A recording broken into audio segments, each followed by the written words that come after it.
चलिए सभी लोग हाथ जोड़ लीजिए, मंगलाचरण करेंगे। नमो हरिहंताणं, नमो सिद्धाणं, नमो आयरियाणं, नमो उवतायाणं, नमो लोए सविताहूणम्। मंगलम भगवान वीरो, मंगलम गौतमो गणी, मंगलम कुंद कुंदाद्यो, जैन धर्मोस्तु मंगलम।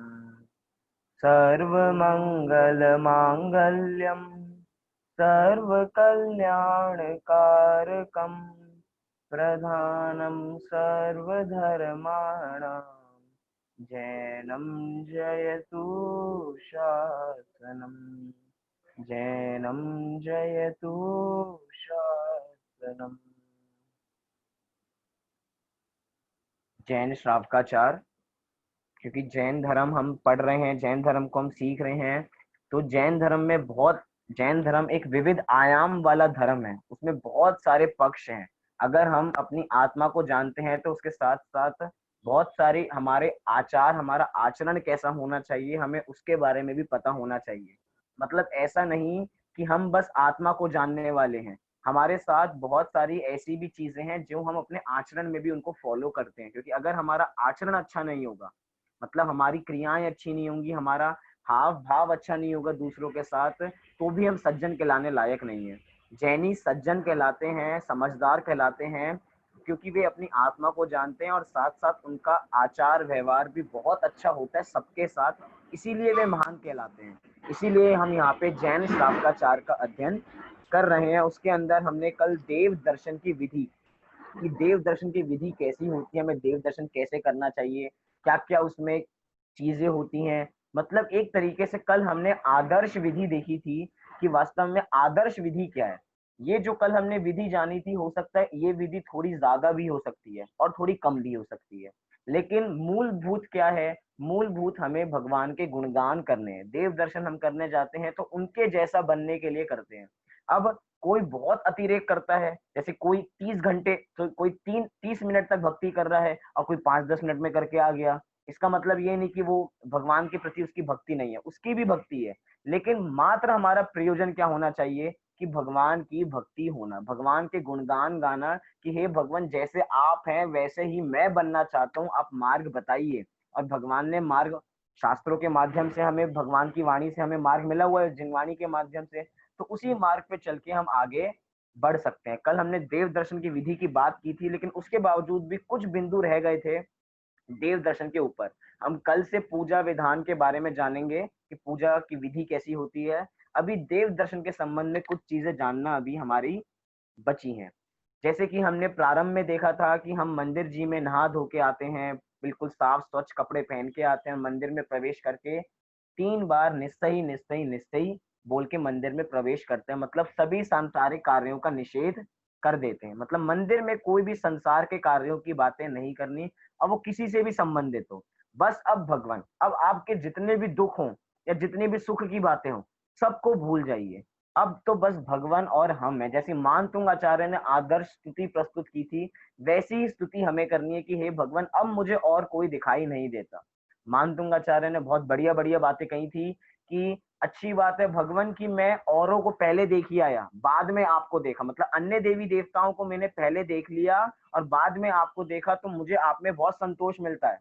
और एक जगह ऐसा कहा कि अच्छी बात है कि हमने खारे पानी को पिया ही नहीं, खारे पानी पी लेते तो हमें अमृत कभी नहीं मिल पाता। अच्छी बात है हमने अमृत का सेवन कर लिया, हमें खारी पानी की ओर जाना ही नहीं पड़ेगा। इसलिए हम देव दर्शन, 3 लोक के नाथ जो सबसे बड़े हैं, जो वीतरागी हैं, जो सर्वज्ञ हैं, अब उनके जनालय में आ चुके हैं।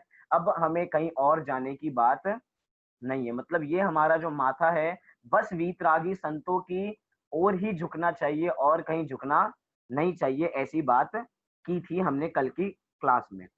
अभी जो हमने थोड़े पॉइंट्स जो हमारे रह गए थे कि हमने देखा था 3 प्रदक्षिणा, कि जब हम भगवान की वेदी के सामने जाते हैं बाद में 3 प्रदक्षिणा करते हैं। तो हमने उसमें बहुत सारे कारण देखे थे कि हम 3 क्यों करते हैं। एक रत्नत्रय के लिए करते हैं कि सम्यक दर्शन, सम्यक ज्ञान, सम्यक चारित्र। एक मन वचन काया की शुद्धि के लिए करते हैं। ऐसे अनेक कारण देखे थे, इसमें एक कारण और जोड़ लीजिए, जन्म जरा मृत्यु विनाशनाय, कि जन्म जरा और मृत्यु के नाश करने के लिए हम भगवान की 3 परिक्रमा लेते हैं। जन्म अर्थात जन्म, जरा अर्थात बुढ़ापा और मृत्यु अर्थात मृत्यु। मतलब अब ही हमें जन्म जरा मृत्यु से मुक्त होना चाहते हैं। हम अर्घ पढ़ते हैं ना, जलम की जन्म जरा मृत्यु विनाशनाय जलम निर्विपामिति स्वाहा। तो हमने वो जल अर्पण क्यों किया कि अब हम जन्म नहीं लेना चाहते। मतलब हमारा ऐसा जन्म होना चाहिए कि दोबारा जन्म नहीं हो। हमारा ऐसा मरण तो होगा ही नहीं, अब ऐसा मरण ही ना हो कि हमें फिर से संसार में आना पड़े। इसीलिए हम भगवान की शरण में आते हैं। और जब 3 प्रदक्षिणा हम कर रहे हो, तो 3 प्रदक्षिणा करते समय क्या बोलना चाहिए? तो 3 प्रदक्षिणा करते समय हमें जो भी हमें भगवान की स्तुति याद हो, या हमें नमोकार मंत्र याद हो, या हमें दर्शन पाठ याद हो, या हमें आलोचना पाठ याद हो, जो भी हमें स्तुति याद हो, हमें उस स्तुति का पाठ करते रहना चाहिए। मतलब एक तरीके से मंदिर के प्रवेश द्वार से ही घुसते हुए हमें भगवान के गुणगान करने हैं। ऐसा एक समय नहीं होना चाहिए कि हम गुणगान से बचे रह जाएं। कोई हम कुकथाएं करने लग जाएं, कि भोजन कथा करने लग जाएं, या स्त्री कथा करने लग जाएं, या राष्ट्र कथा करने लग जाएं। इन सब कथाओं से बचने के लिए हर समय हमें कौन सी कथाएं करनी है? धार्मिक कथाएं ही करनी है। तो 3 प्रदक्षिणा समय भी ये नहीं कि इधर उधर देखते रहना, क्योंकि घूम के आएंगे तो सामने वाले सारे लोग दिखेंगे। उस समय भी हम अपने भगवान को देखें, जिनेंद्र भगवान को देखें, उनकी शांत मुद्रा को देखें, और ऐसी शांत मुद्रा हमारी कब हो, इसका प्रयास हमें करना चाहिए। तो 3 प्रदक्षिणा करते समय हमें कोई भी स्तुति जो हमें याद हो उसका पाठ करना चाहिए। फिर जब हम नमस्कार करते हैं, मतलब हमने देखा कि पुरुष तो अष्टांग नमस्कार करते हैं, और जो स्त्रियां होती हैं, जो महिलाएं होती हैं, और जो आरिकाएं होती हैं, जो मुनि महाराज होते हैं, वो गवासन करते हैं। तो गवासन में कितने अंग होते हैं? तो उसमें 5 अंग होते हैं। अर्थात अपने शील की रक्षा के लिए ये 4 लोग, मतलब कि मुनिराज, महिलाएं और आरिकाएं, 3 लोग, मुनिराज, श्राविकाएं और जितनी भी आरिकाएं हैं, जितनी भी महिलाएं हैं, ये अपने शील की रक्षा के लिए, तीनों अपनी शील की रक्षा के लिए गवासन में भगवान को नमस्कार करती हैं। जरूरी नहीं है कि पुरुष ऐसे नहीं कर सकते, पुरुष भी ऐसा कर सकते हैं। मतलब ऐसा कुछ नहीं है कि ये ही करेंगे या यही करेंगे, कोई भी ऐसे नमस्कार कर सकता है। बस हमें नमस्कार करना चाहिए, क्योंकि जो 3 लोग के नाथ है, अगर हम उनके सामने सिर नहीं झुकाएंगे, कि उनका बहुमान नहीं करेंगे, क्योंकि जो भी बड़े व्यक्ति होते हैं उनका जगत में बहुमान आता ही आता है। जब हम दुनिया के, अपने इंडिया के सबसे अमीर आदमी की बात करते हैं, तो कितने गुणगान गाते हैं घर में कि देखो कितने अमीर हैं, वो रिलायंस वाले, वो मुकेश अंबानी कितना अमीर है। अगर वो जाएंगे तो क्या हम उनके सामने थोड़ा छोटे बन के व्यवहार नहीं करेंगे? जरूर करेंगे, उनके सामने छोटा बनेंगे। चाहे कोई कितना ही बड़ा हो, अपने मोहल्ले में कोई कितना ही बड़ा हो, अपने राज्य में कोई कितना बड़ा हो, लेकिन कोई सेठिया हो जो बहुत धनवान हो, उसके सामने सब झुकते ही हैं। ऐसे ही वो तो 3 लोग के नाथ हैं, तो उनके सामने सब जीव झुकते ही हैं, अर्थात उनका आदर भाव करते ही हैं। इतनी बात। और एक और बात हमने देखा कि हम हर चीज का लॉजिक जानते हैं, क्योंकि हमारी विधि में हर चीज के लॉजिक होते हैं। जैसे मुसलमानों में वहां पे कहा जाता है कि किसी भी चीज के बारे में तर्क मत करो। मुसलमानों में जो है, अल्लाह ने जो कह दिया आप उसको मान लो। अगर हम अल्लाह की बातों में तर्क करते हैं तो समझना आपने उनके धर्म का, उनके जो भी वो उनकी मान्यता है, आपने उसको ठेस पहुंचा दिया। अगर आप उनकी बातों में तर्क करते हैं, अल्लाह ने जो कह दिया वो कर लीजिए, उन्होंने ये कहा है तो ये कर लीजिए, उन्होंने वो कहा है तो वो कर लीजिए, उनके सामने हम तर्क नहीं कर सकते। लेकिन जैन शासन ऐसा है जो तर्क की कसौटी पे कसा जा सकता है, कि तर्क है उसके पास, कि जो हम काम करते हैं बिल्कुल तार्किक काम से करते हैं। मतलब ऐसा नहीं है कि फ्री फंड में कर रहे हैं, या हम परंपरा से कोई कार्य कर रहे हो। हमारे पास हर चीज का कारण है। हो सकता है हम मंदिर परंपरा से जाते हो। बहुत सारे लोग मंदिर कैसे जाते हैं? मैं पूछूं आप लोग मंदिर क्यों जाते हो, तो बहुत लोग कहेंगे क्या करें, मम्मी पापा मंदिर जाते थे, बड़े लोग मंदिर जाते थे तो हम मंदिर जाते हैं। हमारे पास कोई वास्तविक कारण नहीं है कि हम मंदिर क्यों जाते हैं।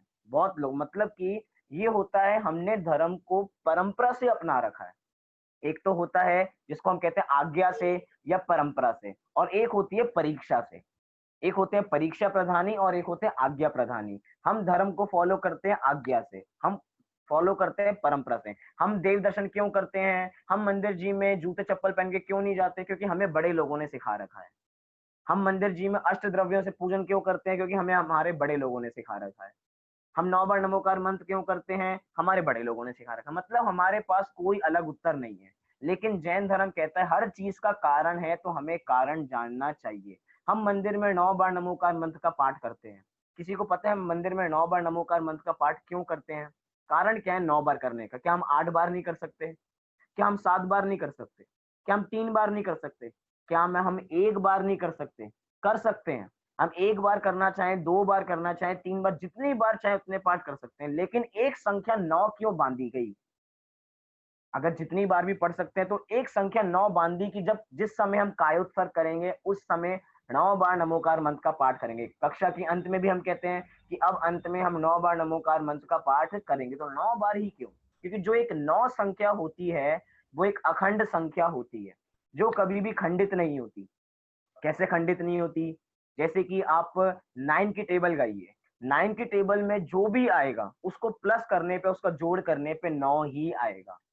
जैसे कि 9 इंटू टू 18, तो 8 प्लस 1 या 1 plus 8 is equals to 9, 9 into 3 27, तो 2 प्लस 7 इज इक्वल्स टू 9। अब ऐसे 9 इंटू 9 81, तो 8 प्लस 1 9। अब ऐसे ही 108 की संख्या भी चली जाए, हम देखते हैं कि हम माला, मंदिर में माला होती है, जाप हम जपते हैं तो उसमें 108 होते हैं। वो 108 की संख्या भी 9 की टेबल के अंतर्गत ही आती है। मतलब कि हम 9 बार नमोकार मंत्र पढ़ते हैं तो अपनी अखंड आत्मा को प्राप्त करने के लिए। मतलब 9 बार नमोकार मंत्र प्रतीक है, जैसे 9 अखंड संख्या होती है ऐसी हमारी आत्मा भी अखंड है। तो अखंड आत्मा को प्राप्त करने के लिए हम 9 बार नमोकार मंत्र का जाप करते हैं। ये सब कारण है, हेतु सहित है कि हम क्यों करते हैं। और जरूरी नहीं है 9 बार, आप 4 बार पढ़ना चाहे 4 बार पढ़िए, आप 2 बार पढ़ना चाहे 2 बार पढ़िए। हमारी जितनी भावना, हमने देखा था ना कि कितनी हमारी इच्छा हो हम उतनी इच्छा से भगवान के दर्शन कर सकते हैं, उतनी बार नमोकार मंत्र का जाप कर सकते हैं। लेकिन उसके बावजूद भी 9 एक ऐसी संख्या है। अब जैसे माला होती है, मंदिर में मालाएं भी होती हैं, मालाओं में 108 मोती होते हैं और 108 मोती के ऊपर 3 मोती अलग से लगे होते हैं। कोई बता सकता है? वो 108 मोती तो मैंने आपको बता दिया कि वो एक अखंड संख्या है। वो 3 मोती किस चीज के होते हैं? 3 ऊपर डोरी सी सम्यक बंधी दर्शन, होती सम्यक ज्ञान, सम्यक चारित्र। है। किसने बताया? हाँ जी, बहुत बढ़िया। कि हमने ऊपर माला के अंदर जो ऊपर 3 मोती अलग से होते हैं या 3 धागे जो गांठ बन जाती है, वो किस चीज की होती हैं? सम्यक दर्शन, सम्यक ज्ञान, सम्यक चारित्र। मतलब कि हम जाप भी जपते हैं तो सहेतु जपते हैं। मतलब हम भगवान का गुणगान भी कर रहे हैं तो हेतु सहित कर रहे हैं, ऐसे ही नहीं कर रहे हैं। और हम कहते हैं कि जैसे मालाएं, हम माला जपते हैं तो बहुत लोगों के पास टाइम नहीं होता, शॉर्टकट में जप लेते हैं। शॉर्टकट में कैसे जप लेते हैं? कोई शॉर्टकट भी होता है क्या? तो शॉर्टकट के हम कहें कि वो ओम का जाप करते हैं। जैसे कि एक माला देते जाएंगे, ओम ओम ओम ओम। अब ये ओम शब्द क्या है? इसी ओम शब्द में 5 परमेष्टि समाहित हो जाते हैं। इसी ओम शब्द में। किसी को पता है कैसे हो जाते हैं? कोई बता सकता है? बहुत सामान्य सी बातें हैं ये। ओम शब्द में पांचों परमेष्टि का स्मरण हो गया इतने छोटे से शब्द में। एक जगह तो हम पूरा नमोकार मंत्र बोल रहे हैं और एक जगह हम ओम शब्द का उच्चारण करते हैं और पांचों परमेष्टि आ जाते हैं। हमें ये तो पता होगा कि 5 परमेष्टि का स्मरण ओम में हो जाता है, लेकिन कैसे होता है एक बार हमें ये भी जान लेना चाहिए। देखिए, पहले परमेष्टि का नाम क्या है? अरिहंत। तो अरिहंत का आप ले लीजिए अ। किसी का म्यूट खुला हुआ है? चलिए, अरिहंत का आप ले लीजिए अ, ठीक है। और सिद्ध भगवान का एक अपर नाम होता है अशरीरी। क्या? सिद्ध भगवान का एक अपर नाम अशरीरी सिद्ध, क्योंकि उनका शरीर नहीं होता। तो अरिहंत का अ, सिद्ध भगवान का अ, क्योंकि अशरीरी सिद्ध भगवान, तो अ प्लस अ, आ, अ प्लस अ, आ हो गया। अब आगे बढ़िए। अब हो गया आचार्य। आचार्य में बड़ा आ है, आ। अभी तक अ प्लस अ क्या हुआ था? आ। अब आ प्लस आ क्या हो गया? वो भी आ ही होता है। A plus a is equals to a, अगर थोड़ी हम सामान्य हिंदी देखें तो। अब उसके बाद अगले परमेष्टि अर्थात चौथे परमेष्टि होते हैं उपाध्याय परमेष्टि। उपाध्याय परमेष्टि का पहला अक्षर ले लीजिए उ। उ ले लिया अब आपने। तो अब आपके पास आ गया आ प्लस उ, तो क्या हो गया औ, आ प्लस उ इज इक्वल्स टू आउ, मतलब ऊपर ओ की मात्रा एक चढ़ गई ऊपर।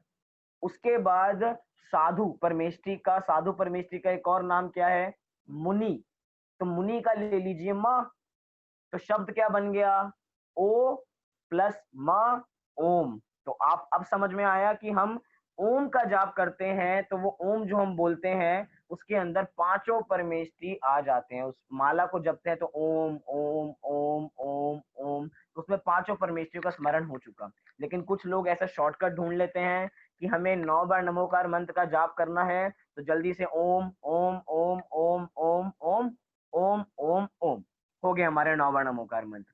ये शॉर्टकट तो ठीक, लेकिन अगर हम उसमें उस ओम शब्द के उच्चारण में अगर हमें पांचों परमेष्ठियों का स्मरण हो सके तो हम ओम शब्द का प्रयोग करें, नहीं तो हमारी उपयोग इतना सूक्ष्म नहीं है, हमारा उपयोग इतना स्थूल है कि हम ओम बोलते हैं और पांचों परमेष्ठियों का स्मरण नहीं कर पाते।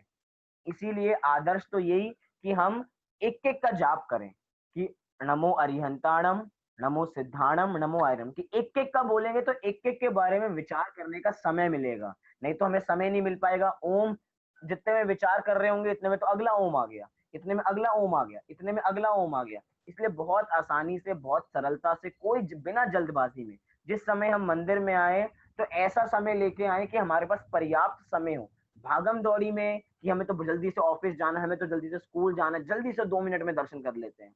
हम आराम से करें, अगर सुबह समय ना मिले तो शाम में करें, शाम में ना मिले तो दिन में करें, लेकिन जब भी आए शांत चित्त से हमें दर्शन करने चाहिए, इतनी हमें बात देखनी चाहिए। हाँ जी बोलिए मोक्ष। भैया मुझे पूछना था, जैसे ओम के बाद ह्रीम बोलते हैं तो उसमें 24 तीर्थंकरों के नाम भी तो आते हैं, वो कैसे आते हैं? कैसे, आपने क्या पूछा? भैया जो ओम के बाद हम बोलते हैं कभी कभार ह्रीम, तो उसमें 24 तीर्थंकरों के नाम वो कैसे आते हैं? बहुत बढ़िया प्रश्न, की ओम के बाद हम ह्रीम बोलते हैं तो उसमें अंदर कौन से परमेष्ठि, 14, 24 तीर्थंकर। हेलो, म्यूट आपका बंद है। हाँ हाँ भाई, जी, 24 तीर्थंकर, हाँ। 24 तीर्थंकर, तो 24 तीर्थंकर कैसे आते हैं हम वो भी जानेंगे। एक बार हम अपना विषय देख लें, उसके बाद हम वो भी चीज जानेंगे कि उसमें कैसे आ जाते हैं। थोड़ा संक्षेप में बताऊं तो ये जितने भी होते हैं ये सारे होते हैं, कैसे अक्षर ये होते हैं, बीज अक्षर। इसको क्या कहा जाता है, बीज अक्षर। जैसे कि हमने देखा था कि गणधर जो लोग होते हैं, मतलब गणधर जो आचार्य होते हैं, वो बीज बुद्धि रिद्धि के धारी होते हैं, अर्थात ये बीज पद होते हैं जिनमें बहुत सारा विस्तार होता है। एक बीज पद में ही कितना विस्तार हो सकता है, एक बीज पद में द्वादशांग की रचना हो सकती है। अब सोचिए द्वादशांग कितना बड़ा होता है, उस द्वादशांग की रचना एक बीज पद के माध्यम से हो जाती है। मतलब कि एक ओम शब्द है तो ओम शब्द भी बीज अक्षर है। ये ओम, ह्रीम, हम सुनते होंगे कभी कभार विधान में क्लिम, क्लुम, आपने सुना होगा, ये सब क्या है, ये भी बीज अक्षर है। मतलब शब्द तो बहुत छोटे से लगेंगे आपको, लेकिन उसके बावजूद भी इनका भाव बहुत गहरा है, और इनका भाव हमारे ज्ञान में पकड़ में नहीं आ सकता। इसका ज्ञान कौन कर सकता है, मात्र बीज बुद्धि रिद्धि वाले ही इसका ज्ञान कर सकते हैं। मतलब बहुत तीक्ष्ण बुद्धि चाहिए इसके लिए। जैसे कि एक उदाहरण दिया कि जैसे कि एक वट वृक्ष का बीज होता है, वट वृक्ष का बीज होता कितना सा है, होता इतना सा है, और पेड़ कितना उगता है उससे, पेड़ इतना बड़ा उससे उग जाता है, इतने छोटे से बीज के माध्यम से। ऐसे ही ये बीज पद होते हैं, बीज पद छोटे से होते हैं, उसके बावजूद भी ये इतनी बड़ी रचना कर देते हैं, इतनी बड़ी रचना की पूछो नहीं। तो ऐसे ये सारे शब्द जो हम देखते हैं, ओम, ह्रीम, क्लीम, तो इसमें कोई आश्चर्य नहीं है कि हमने इसमें 24 तीर्थंकर को याद कर लिया। 24 तो बहुत कम है, ये तो हमने निकाल लिया कि 24 तीर्थंकरों को, वास्तव में तो इनसे द्वादशांग की रचना की जा सकती है। द्वादशांग सोचे कितना बड़ा है, द्वादशांग में मात्र 24 तीर्थंकर नहीं है। ओम के अंदर मात्र 5 परमेष्ठियों का स्मरण नहीं किया, ओम में कितने, मतलब कि इतना सारा सार भर दिया। हम देखते हैं नमोकार मंत्र, एक मंत्र है नमोकार मंत्र, और एक नमोकार मंत्र के माध्यम से 84 लाख मंत्रों की रचना हो जाती है। मतलब 84 लाख मंत्रों का जनक एक मंत्र है, नमोकार मंत्र। अब कैसे निकले, ऐसे निकले जैसे कि नमो है, अब नमो का विस्तार किया उन्होंने, अब अरिहंताणम, अब अरहंत भगवान का विस्तार किया। अब अरहंत भगवान का कितना विस्तार है, अरहंत ऐसे होते हैं, ऐसे होते हैं। अब अरहंत के 46 मूल गुण गिनाएंगे, कौन कौन से अरहंत, एक तीर्थंकर अरहंत होते हैं, एक सामान्य अरहंत होते हैं। ऐसे सिद्धों का स्वरूप बताएंगे, सिद्धों का फिर विशाल स्वरूप, फिर आचार्यों का फिर विशाल स्वरूप, फिर उपाध्यायों का विशाल स्वरूप, और फिर साधुओं का विशाल स्वरूप। अब एक ही नमोकार मंत्र में इतना विस्तार है। मतलब कि मैं तो कह रहा हूं, हम शाम को 5 परमेष्ठियों का स्वरूप पढ़ रहे हैं। जब आप नमो अरिहंताणम बोले, तब आपको ये ख्याल आना चाहिए कि वो घाती कर्मों से रहित होते हैं, वे अपनी आत्मा को जानते हैं, उनके पास अनंत चतुष्टय होते हैं। इतनी सारी बातें आपको अनंत भगवान का जाप करते हुए ख्याल आनी चाहिए। नमो सिद्धाणम बोलते ही कि वे 8 दोषों से रहित हैं, 8 गुणों से सहित हैं, लोकाग्र में स्थित हो जाते हैं, नित्य रहते हैं। इतनी बातें आचार्यों में कि वे संघ के लीडर होते हैं। मतलब जितनी जितनी बातें हैं, एक एक परमेष्ठी का स्मरण करते करते इतनी बातें ख्याल आनी चाहिए। तो ये हो गया ना, छोटे से अक्षर और इतना सारा भाव। तो ऐसे ही आपने ओम हिम जो बोला, तो उसके अंदर 24 तीर्थंकर भी ऐसे हम स्मरण कर लेते हैं। अब थोड़ी हम आपके साथ थोड़ी सी और इंटरेस्टिंग बातें करना चाहता हूं कि अभी तक तो हमने विधि जानी, लेकिन पहले भी मैंने कहा था ये विधि ज्यादा हो सकती है, ये विधि कम हो सकती है। कई बार हम देखते हैं विधि में लिखा होता है कि हम मंदिर में अर्घ लेके जाते हैं, अर्थात चावल लेके जाते हैं, और वो चावल हम मंदिर में चढ़ाते हैं। वो चावल कैसे होने चाहिए, तो जो बहुत बार बहुत सारा विस्तार है। कुछ लोग कहते हैं जो हम कई लोग तो चालाकी कर जाते हैं कि सस्ते वाले चावल मंदिर के लिए और महंगे वाले चावल अपने खुद के खाने के लिए। लेकिन इसके बारे में हम इतना विस्तार नहीं करेंगे। आपके पास इतना विवेक है कि हमें क्या करना चाहिए और क्या नहीं करना चाहिए, उसका ज्यादा विस्तार करने का लाभ नहीं है। लेकिन बात यह है कि हम मंदिर में अर्घ ना चढ़ाएं, उसके बाद भी हमारी पूजा पूरी हो सकती है, मतलब हमारे दर्शन पूरे हो सकते हैं। मतलब कंपलसरी नहीं है द्रव्य चढ़ाना। क्या कहा कि मंदिर जी में द्रव्य चढ़ाना कंपलसरी नहीं है, उसके बिना भी हमारे देव दर्शन हो सकते हैं। हम आज की परिस्थिति में देखें, लॉकडाउन जैसे लॉकडाउन आया तो लॉकडाउन ने बहुत कुछ सिखा के गया। बार बार पापा बार बार ये बताते हैं कि ये लॉकडाउन 4 महीने का आया, 3 महीने का आया, तो कितनी सारी चीजें हमें सिखा के गया कि हमें कैसे रहना चाहिए, क्या करना चाहिए, क्या नहीं करना चाहिए। अब देखिए, 3 महीने बाद मंदिर जी खुले या 80 दिन बाद मंदिर खुले, 80 दिन बाद मंदिर खुले, अब मंदिर में दर्शन करने का तरीका ही बदल गया। आपने देखा होगा आपके मंदिर में व्यवस्थाएं पूरी बदल चुकी हैं। हम वैसे दर्शन नहीं कर सकते जैसे पहले दर्शन करते थे। मतलब कि दर्शन करने में भावनाएं जरूरी हैं, क्रियाएं जरूरी नहीं है। इससे आपको पता लगा, आप भी संतुष्ट हो जाते हैं जब हम भगवान के एक बार देख लेने मात्र से हम आज संतुष्ट हो जाते हैं। जरूरी नहीं है वो क्रियाओं को करना, जरूरी नहीं है अर्घ को चढ़ाना। बहुत मंदिरों में, हमारे मंदिर में भी चावल नहीं रख रखे, अर्घ नहीं है चढ़ाने के लिए। क्यों? क्योंकि उससे डर है लोगों को, कहीं कोरोना ना हो जाए, कहीं बीमारी ना हो जाए, तो मंदिर में अर्घ ही नहीं रखे। बहुत मंदिर ऐसे हैं जहाँ पे गंधोदक नहीं रखे।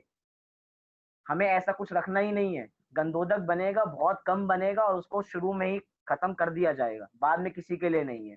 मतलब कि उसके बिना भी हमारे दर्शन हो सकते हैं। हम इसने ये सीखा हमने कि बिना अर्घ के भी, मतलब बिना सामग्री के भी हमारी पूजा हो सकती है। क्यों? क्योंकि पूजा में, हमारे दर्शन में भावों की प्रधानता है, अर्घ की प्रधानता नहीं है।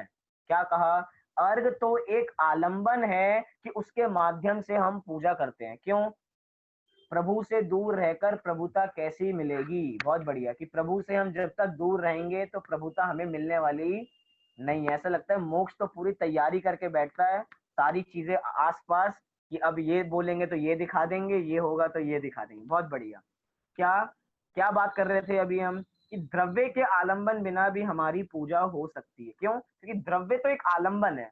क्यों आलंबन है? हम पूजा करते हैं तो हमारे पास 8 द्रव्य होते हैं ना, 8 द्रव्य। वो 8 द्रव्य हमारे उपयोग को पूजा में रखने के लिए होते हैं।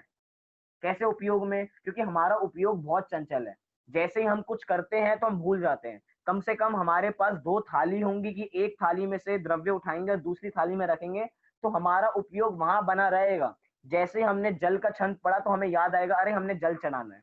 जैसे ही हमने चंदन का छंद हमने पढ़ दिया, अरे हमें चंदन चढ़ाना है, चंदन डालना है। फिर जैसे ही आगे आगे बढ़ते जाएंगे, जल, चंदन, अक्षत, अरे अब अक्षत का छंद आ गया, अब अक्षत में ही बने रहे, इसके लिए 8 द्रव्यों का आलंबन लिया जाता है। लेकिन आलंबन है, मतलब उससे होती है पूजा, ऐसा जरूरी नहीं है। बिना उसके भी अगर आपके भाव विशुद्ध हैं, आपके भाव बहुत बढ़िया हैं, तो उसके माध्यम से भी हम पूजा कर सकते हैं। 2 महीने से मंदिर नहीं गए तो घर पे भी तो पूजा कर ही रहे थे हम। अभी हम शिविर बहुत बढ़िया गया, शिविर में घर पे बैठे भी हमने पूजा की, ना हमारे पास कोई अर्घ था। अभी हमने आरंभ पाठशाला में की, अभी इतने सारे शिविर लग रहे हैं, इतने सारे शिविर में रोज पूजन होती है सुबह। अब सोचिए पूजन कैसे हो रही है, ना पूजन में कोई आपके पास द्रव्य है, ना आपके साथ साक्षात आपके सामने भगवान विराजमान है, उसके बाद भी पूजा हो रही है। क्यों? क्योंकि भाव है आपके, भावों की प्रधानता है पूजा में, द्रव्यों की प्रधानता नहीं है, इसलिए उसके आलंबन के बिना भी हम पूजा कर सकते हैं। लेकिन ऐसा नहीं कह रहा कि हम द्रव्यों का आलंबन करें ही ना, द्रव्यों का आलंबन से पूजा करनी चाहिए क्योंकि हमारा उपयोग बना रहता है। लेकिन अगर द्रव्य नहीं मिले तो उसमें आकुलता नहीं करनी चाहिए। बात तो इतनी है कि अगर गंधोदक नहीं मिले तो हमें आकुलता नहीं करनी चाहिए। नहीं मिले तो उसके बावजूद भी हमारी पूजा पूरी हो चुकी है। अब थोड़े से हम बहुत बढ़िया से फैक्ट्स जानते हैं अपने जैन धर्म के बारे में, क्योंकि देव दर्शन की विधि जान रहे हैं, मंदिरों के इतिहास के बारे में जान रहे हैं। थोड़े से मंदिरों के इतिहास के बारे में भी पता होना चाहिए कि आज हमें इतने मंदिर सुलभ हैं, कि आज हमें दर्शन इतने नजदीक से हो जाते हैं। एक बहुत बढ़िया बड़े पंडित जी की पंक्ति आती है कि अगर मंदिर दूर लगे तो नरक पास समझना। क्या? मंदिर दूर लगे तो नरक पास समझना। कुछ लोग मंदिर जाना नहीं चाहते, क्या करेंगे मंदिर जाके, हम तो घर से ही मंदिर, हमारे पे तो घर पे ही हमारे मंदिर है, हम वहीं से पूजा कर लेंगे। जैसे लॉकडाउन में सब घर से कर रहे थे, तो कुछ लोग कहने लग जाएं नहीं नहीं हमें मंदिर जाने की आवश्यकता नहीं है, हम तो यहीं से पूजा कर लेंगे, हमारे पास तो बहुत सारे शास्त्र, हम तो यहीं से पूजा कर लेंगे। लेकिन वो हमारी मजबूरी है और मंदिर जाना जरूरी है। मजबूरी और जरूरी बहुत चीजें अलग अलग चीजें होती हैं। अब मोक्ष बता रहा है कि आलस से छोड़ो, क्रिया सुधारो, ज्ञानाभ्यास करो। ये बहुत बढ़िया बढ़िया बोल हैं कि हमें क्या क्या करना चाहिए। अभी हम किस चीज की बात कर रहे थे?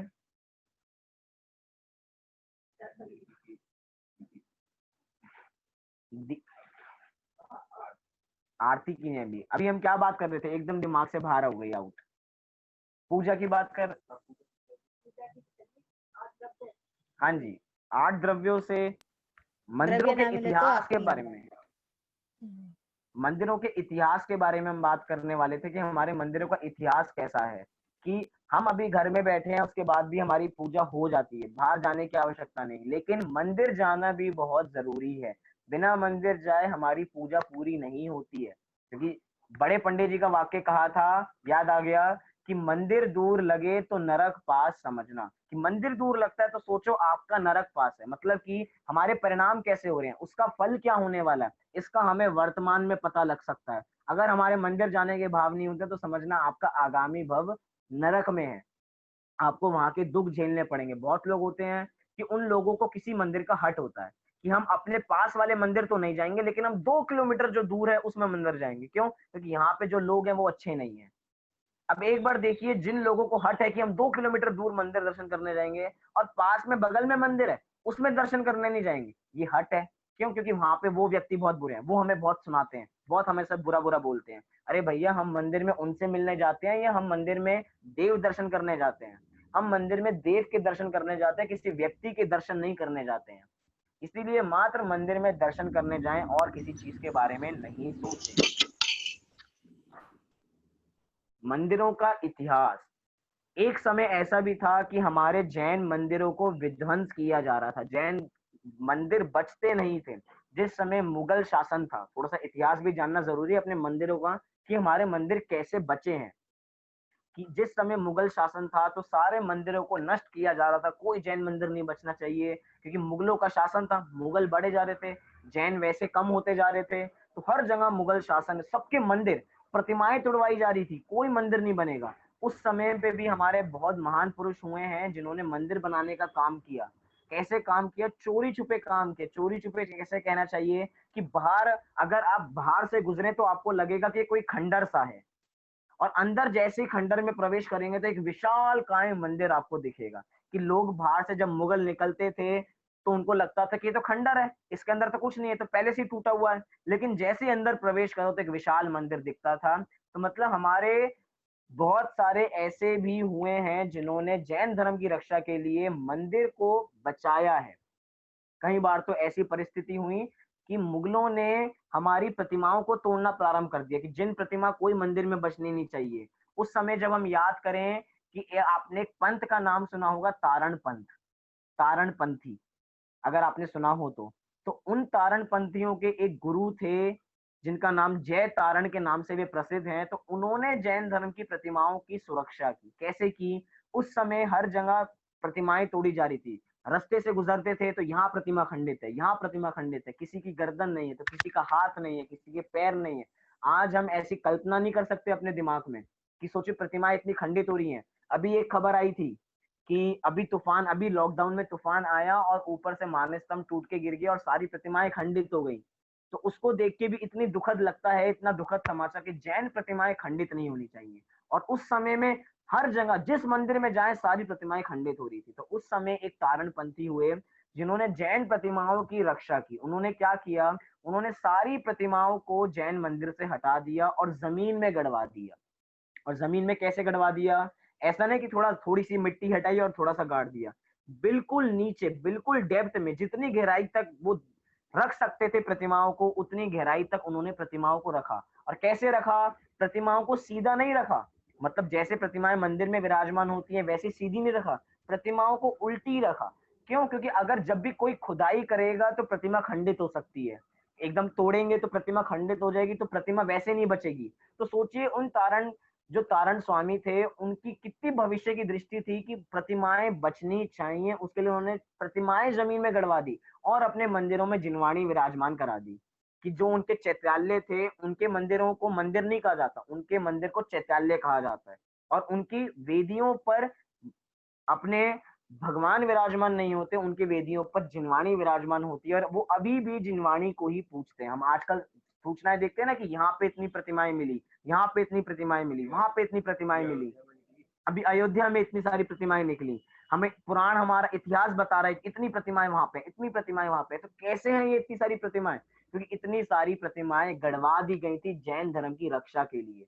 और जैन मंदिर में जिनवाणी स्थापित कर दी थी। और वे तारणपंथी आज भी जितने उनके फॉलोअर्स हैं, वे सब मंदिरों में जैन शास्त्रों की ही पूजा करते हैं। वे अरहंत भगवान की प्रतिमा को नहीं पूजते, वे मात्र शास्त्र को ही पूजते हैं और वहीं से अपना कल्याण मानते हैं। वो तारणपंथी, उन्होंने हमारे जैन धर्म की रक्षा की। मतलब ऐसी बहुत प्रसंग बने हैं जिस समय जैन धर्म का विध्वंस हुआ है। और ऐसे बहुत महान पुरुष भी हुए हैं, ऐसे महान संत भी हुए हैं जिन्होंने जैन धर्म की रक्षा की है। उसके बावजूद भी विध्वंस होता ही जा रहा है, बढ़ता ही जा रहा है। जैसे पंचम काल है, पंचम काल में जैन धर्म का कहते हैं अंत में अंत हो जाएगा, धीरे धीरे विध्वंस को प्राप्त हो रहा है। जैसे एक सांप होता है ना, सांप, सांप ऊपर से मोटा होता है और नीचे से बिल्कुल पतला होता है।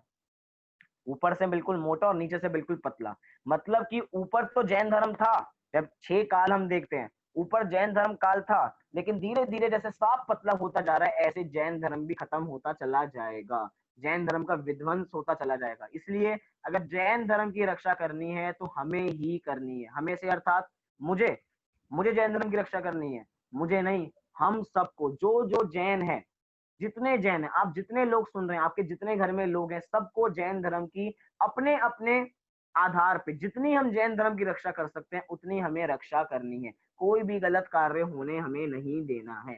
ये हमारा थोड़ा सा, बहुत संक्षेप में हमने थोड़ा इतिहास देखा। ये तो शास्त्रों का इतिहास भी बहुत है।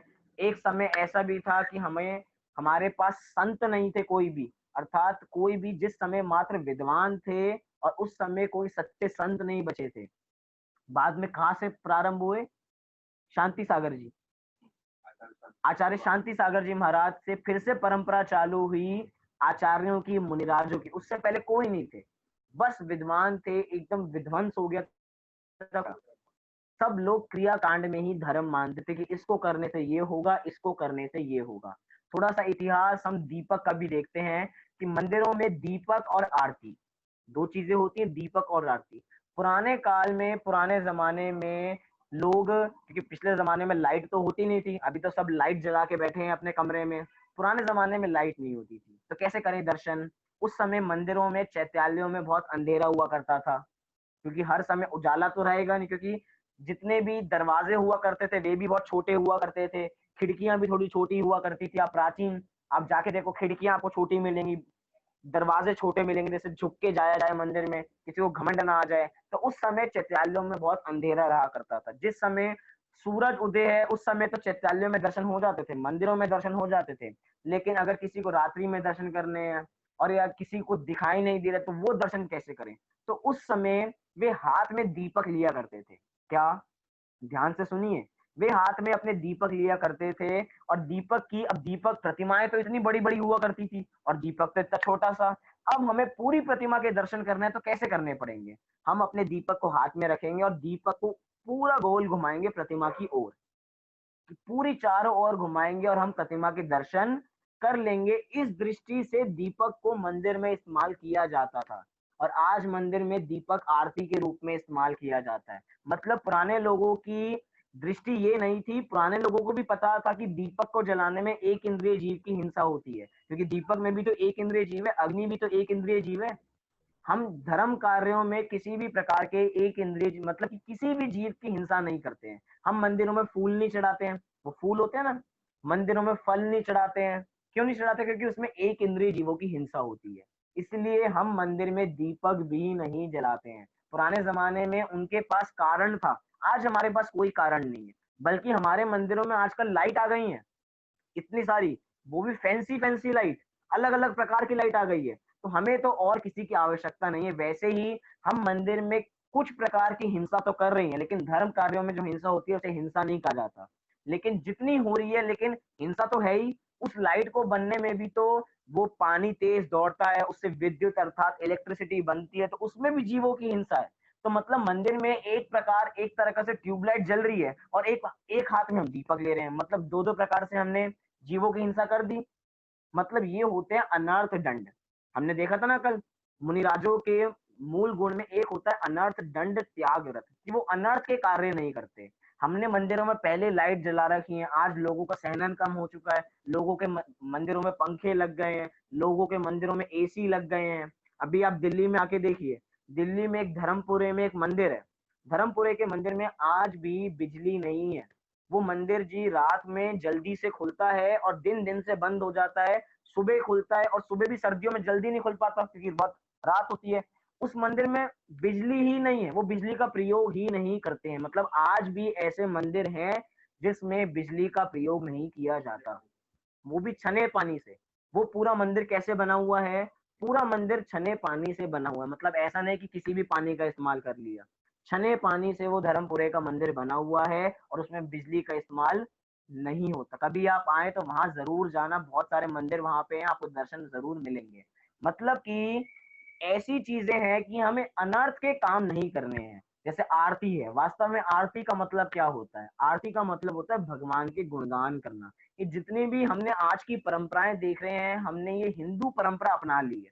हिंदुओं में आरती की जाती है, हिंदुओं में वो दीपक जला के बड़ी-बड़ी दीपक की लौ जला के वो इतने सारे दीपक एक साथ जलते हैं और एक साथ पकड़ के उनकी ऐसे-ऐसे आरती की जाती है 2 हाथों से। वो हमने हिंदुओं की परंपरा अपना ली है। अपनी परंपरा में दीपक लेके आरती करना है ही नहीं। क्यों? क्योंकि हम तो अहिंसावादी हैं ना। अगर हम फूल को चढ़ाने में हिंसा मानते हैं तो दीपक को जलाने में भी हिंसा माननी चाहिए। क्यों? क्योंकि दोनों ही एक इंद्रिय जीव हैं। अब सोचिए एक पंचेंद्रिय जीव को एक इंद्रिय जीव का आलंबन लेना पड़ रहा है पूजन करने के लिए, कितनी विडंबना है। एक पंचेंद्रिय जीव और एक इंद्रिय जीव का प्रयोग कर रहा है पूजन करने के लिए, देव दर्शन करने के लिए। अब सोचिए वो एक दीपक जलता है, उसमें वो दीपक को जलने में कितना सारा घी चाहिए, कितना सारा आडंबन चाहिए, कितनी सारी चीज़ें चाहिए, तब तक वो दीपक की लौ जलती रहेगी। मतलब ये सारी बहुत सारी बातें हैं, अगर हम प्राचीन काल से मिलाएँ, अपने शास्त्रों से मिलाएँ, तो ऐसी परंपरा हमें शास्त्रों में नहीं मिलती और ऐसी परंपरा हमें यहाँ पे दिखती है, यहाँ पे मिलती है क्योंकि हम आजकल हिंदू धर्म से बहुत प्रभावित होने लग गए हैं। आपने एक नारा सुना होगा जियो और जीने दो। कि महावीर भगवान का ये संदेश जियो और जीने दो। किस-किस ने सुना है? मोक्ष ने सुना है, जियो और जीने दो, सुजाता जी ने सुना है और चलो बहुत लोगों ने सुना है कि जियो और जीने दो का उन्होंने नारा सुन रखा है। आपको पता है जियो और जीने दो का नारा कहाँ से आया है? ये नारा हमारा नहीं है, ये बाइबल का नारा है। बाइबल में लिखा है कि लेट एंड लेट लिव। क्या लिखा है बाइबल में? लेट एंड लेट लिव, जियो और जीने दो, लेट एंड लेट लिव। अब उनका नारा लिव हमने एंड कहां से लेट कर, live. Live and let live, कि जियो और जीने दो, हमने ऐसा नारा अपने में अपना लिया। मतलब कि ये हमारे में नहीं है, उसके बावजूद भी हमने कुछ चीजें अपने में अपना ली, जैसे कि अहिंसा परमो धर्म। अहिंसा परमो धर्म, अहिंसा ही धर्म है, ये बात बिल्कुल सच्ची है, लेकिन ये सारी बातें अपने में नहीं है। अहिंसा परमो धर्म मतलब जिस अहिंसा को वो धर्म मानते हैं, उस अहिंसा को हम धर्म नहीं मानते। पूरा पॉइंट समझिए, बात थोड़ी अलग है। अहिंसा के दो अर्थ अलग अलग होते हैं। एक अहिंसा होती है जीवों को बचाने वाली, और एक अहिंसा होती है राग द्वेष के परिणाम ही उत्पन्न नहीं होने वाली। तो हम धर्म किसे कहते हैं कि राग द्वेष के परिणाम ही उत्पन्न नहीं होने, और वे लोग अहिंसा कहते हैं कि जीवों की रक्षा करना, करुणा करना। मतलब महाभारत में हम ये छंद देख सकते हैं, महाभारत में अनेक जगह ये छंद मिले कि अहिंसा ही परम धर्म है। हाँ ठीक है, हमारे में भी अहिंसा ही परम धर्म है, लेकिन हमने उनको, उनके नारे को अपना बना लिया। ऐसी बहुत सारी चीजें हैं जो हमने हिंदू परंपरा से अपना ली। बहुत तो ऐसा भी देखा जाता है कि हमारे में अष्ट द्रव्यों की भी परंपरा नहीं थी। वो अष्ट द्रव्यों से पूजन करना, सामग्री इकट्ठा करना, ये परंपरा भी हिंदुओं की आई हुई है, अपनी नहीं है। अपनी परंपरा तो बस भावों से है, हम बस अर्घ चढ़ा के आ जाते हैं, यही हमारी पूजन अर्चना अर्चन करना है। मतलब बहुत सारा इतिहास है। कभी हम वास्तविक में जाने कि वास्तव में जैन धर्म है क्या, उसका वास्तविक तत्व जाने, तो हमें पता लगे जैन धर्म की धरोहर क्या है, जैन धर्म का इतिहास क्या है। आज लोग जैन धर्म के बारे में जानते नहीं है, उसका इतिहास जानते नहीं है, और व्यर्थ के आडंबर धर्म के नाम पे करते चले जाते हैं कि हम तो धर्म कर रहे हैं, हम धर्म कर रहे हैं। वास्तव में धर्म वो है ही नहीं। धर्म की परिभाषा कुछ अलग ही है। जिसको धर्म हम मानते हैं वो वास्तव में धर्म है ही नहीं। और बहुत सारे लोग जो कुछ जानकार नहीं है, उन्होंने ऐसी बहुत सारी चीजें इसमें मिला दी हैं जो हमारे में नहीं मिलती हैं। तो मतलब ये इतनी सारी बातें हैं, अगर हम इसको जाने तो हम समझे कि हमारी देव दर्शन की विधि पूरी होती है। मतलब बहुत सारी बातें अभी भी बची हैं, जैसे नव देवता, मैंने पॉइंट लिख लिए थे थोड़े से। जैसे नव देवता आपने सुने होंगे कि जैन दर्शन में नव देवता होते हैं। प्रारंभ में अगर आप प्राचीन शास्त्र, बिल्कुल पुराने शास्त्र उठा के देखें, तो हमारे में नव देवता का उल्लेख नहीं है। प्राचीन आचार्यों में नव देवता कब से चल पड़े, जब से नव ग्रह चल पड़े। जब जैसे ही हिंदू धर्म में नव ग्रह का बहुत उछाल आने लगा, बहुत लोग नव ग्रह को पूछने लगे, लोगों की दृष्टि, लोगों की नजर जैन धर्म से कम होने लग गई, लोगों की दृष्टि हमेशा बाहर जाने लग गई। तो फिर वहां पे आचार्यों को ऐसा लगा कि नहीं भैया, हमें जैन धर्म पे लोगों की श्रद्धा वापसी लानी है, तो हमें नव देवता करने पड़ेंगे, नव देवता होने पड़ेंगे। मतलब हमारे आचार्यों ने ही लिखा है, लेकिन प्राचीन शास्त्रों में हमें नहीं मिलता। प्राचीन आचार्यों ने नव देवता का उल्लेख नहीं किया, लेकिन उसके बावजूद भी नव देवता हमारे ही आचार्यों ने लिखे हैं। क्योंकि हिंदू धर्म बढ़ता चला जा रहा था, और आचार्यों को संकट था कि अगर इतना बढ़ता चला जाएगा तो जैन ही खत्म हो जाएंगे, अपनी श्रद्धा रखने वाले खत्म हो जाएंगे। तो उन्होंने नव देवता की स्थापना की और ऐसी गाथा लिखी जिसमें नव देवता के नाम आते हैं। वो कौन होते हैं? तो नव देवता में 5 परमेष्ठी, अरंत, सिद्ध, आचार्य, उपाध्याय और साधु, जिन धर्म, जिन वाणी और जिन प्रतिमा और जिन चैत्यालय, ये होते हैं नव देवता। अब इनकी हम पूजन करते हैं, तभी हम कहते हैं कि जो जिनेंद्र भगवान विराजमान है वो तो भगवान है ही, और जो बाहर का चैत्यालय है वो भी एक देवता ही है। मतलब ये सारी हमें बातें पता होनी चाहिए इसके बारे में भी, कि ऐसी सब चीजें क्या क्या होती हैं, इनका स्वरूप क्या है। तो मैं समझूंगा आपको बहुत कुछ आज पता लगा होगा, और कल जो थोड़ी और बातें होंगी, थोड़ी और बातों पे भी चर्चा करेंगे। लेकिन कल से हम बिल्कुल नए विषय पे, पूजा विधि और उसका फल, कि हम पूजा करते हैं कैसे करते हैं, उसकी विधि क्या होती है, पूजा करने का फल क्या मिलता है, कि पूजा के कितने भेद होते हैं, क्या जरूरी है क्या जरूरी नहीं है, क्यों करना चाहिए, कैसे करना चाहिए। इन सारे प्रश्नों के ऊपर कल हम थोड़ी चर्चा करेंगे। तो अभी हमारा देव दर्शन की विधि वाला पाठ हमारा पूरा हुआ। अभी आपको कुछ पूछना हो तो आप पूछ सकते हैं। कहते हैं कि आरती जो है ना दीपक पे नहीं करनी, हाँ जी, अब नहीं करनी चाहिए, लेकिन वो उसमें ये कर निकालनी है कि वैसे लाइट वाला दीपक हाँ जी। करने लगे हैं। एक बहुत बढ़िया चीज आई कि आजकल ऐसा भी आने लगे, क्योंकि हमें तो उसका वो निकालना है, क्या कहते हैं, कुछ ना कुछ सॉल्यूशन निकालना है। कि अभी क्या था कि सब्स्टिट्यूट, कि अभी तक हम दीपक से आरती किया करते थे, हम लोगों ने कहा कि दीपक से आरती नहीं करनी चाहिए, तो लोगों ने ऐसे बल्ब लिया है जिसके अंदर वो दीपक के आकार का होता है और उसमें एक छोटी सी बत्ती सी, छोटी सी एलईडी उसमें जल रही होती है और हम उससे पूजा कर रहे होते हैं। देखिए मैं हम पहले कह रहे हैं, भावों की प्रधानता है। अगर हम उस दीपक से पूजन कर रहे हैं और ये समझ के कि हम तो उसी दीपक का प्रयोग कर रहे हैं, तो हम तो हिंसा हो ही रही है। क्योंकि हिंसा कहाँ है? हिंसा बाहर नहीं है, हिंसा अपने भावों में है। जैसे ही हमारे भावों में हिंसा हो जाती है तो समझना हिंसा हो गई। जैसे कि रात्रि भोजन में रात्रि भोजन में हिंसा कैसे है? रात्रि भोजन में हिंसा ऐसे है क्योंकि रात्रि में भोजन करने में बहुत तीव्र लोलुपता चाहिए, तीव्र गृद्धता चाहिए, क्योंकि बिना गृद्धता के कोई रात्रि में भोजन नहीं कर सकता। इसलिए बाहर के खाने में पाप नहीं है, भावों में खाने में पाप है। आपके भाव हुए खाने में तो आपका पाप लगा। ऐसे ही हम छोटा सा लाइट, छोटा सा दीपक जिसमें लाइट आ जाती है, उससे पूजन कर रहे हैं और आपके भाव तो वही है कि हम दीपक लेके आरती कर रहे हैं, तो समझना हम हिंसा तो उतनी ही हो रही है। मतलब इसका कोई सब्स्टिट्यूट नहीं है। हमें करने की आवश्यकता ही क्या है? कोई आलम्बन लेने की आवश्यकता ही क्या है? वास्तव में दीपक लेके आरती, हम अपने भावों में भगवान का गुणगान करें। मैं कहता हूँ मानतुंग आचार्य ने, कुंद आचार्य ने इतने महान महान ग्रंथ लिखे, उन्होंने किन दीपकों के सहारा लिया? हम सारे राजा श्रेणी को देखें, हम पुराण पढ़ें, अपने पुराण साहित्य पढ़ें, प्रथमानियोग के ग्रंथ पढ़ें, उसमें कहाँ पे है कि उन्होंने इन इन का प्रयोग करके आलम्बन लेके अपनी पूजा अर्चना की है, कि उन्होंने दीपक जलाया और उन्होंने पूजा की? कोई का आलम्बन नहीं लिया। मतलब कि हम बाहुबली और भरत के बारे में सुनते हैं।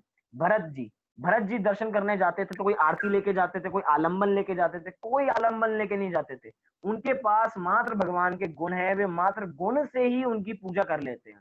पूजा में ही सारे भाव आ जाते हैं। वास्तव में भाव प्रधान जैन धर्म है। हमें किसी सब्स्टिट्यूट की ढूंढने की कोई आवश्यकता नहीं है।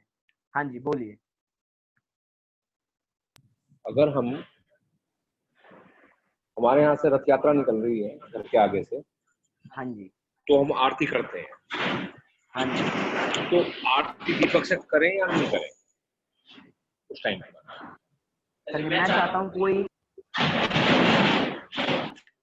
म्यूट कर लीजिए। मैं चाहता हूँ कोई इसका जवाब देना चाहेगा, क्योंकि हम इसकी चर्चा कर चुके हैं। शेफाली जी देना चाहती हैं, बोलिए। भैया हमारे यहाँ से जब रथ यात्रा निकलती है तो हम दीपक ना जला के नारियल से ही करते हैं। जो भगवान की जो आरती जो करी जाती है, वही भाव होते हैं हमारे साथ में। जो कलश में पैसे वैसे चढ़ाए जाते हैं, हम इतना करते हैं। हाँ जी, मतलब कि हमें उत्तर मिल गया कि जब भी हम कोई जुलूस निकले, जब कोई रथ यात्रा निकले, जब श्री जी की यात्रा निकले, तो उस समय जो दीपक का आलम्बन लेते हैं, तो हम खुद विचारें। हम कुछ ऐसा नहीं कह रहे कि आपको ऐसा करना ही है। आपके पास विवेक है, आप सब कुछ जानते हैं। आप बस इतना सा बताइए, क्या वो जो अग्नि है जो दीपक में जलता है, क्या वो एक इंद्रिय जीव है? अगर वो एक इंद्रिय जीव है तो उसका प्रयोग हमें नहीं करना चाहिए। बहुत लोग ऐसा लेके कहने लग जाते हैं, भैया हम खाना बनाते हैं, खाना बनाने में भी तो अग्नि का प्रयोग होता है, तो खाना ना खाएं हाथ से। तो आप बताइए इसका क्या सॉल्यूशन है? ये लोग ऐसे होते हैं जिनको हमें आरोप देना होता है और कुछ करना नहीं होता।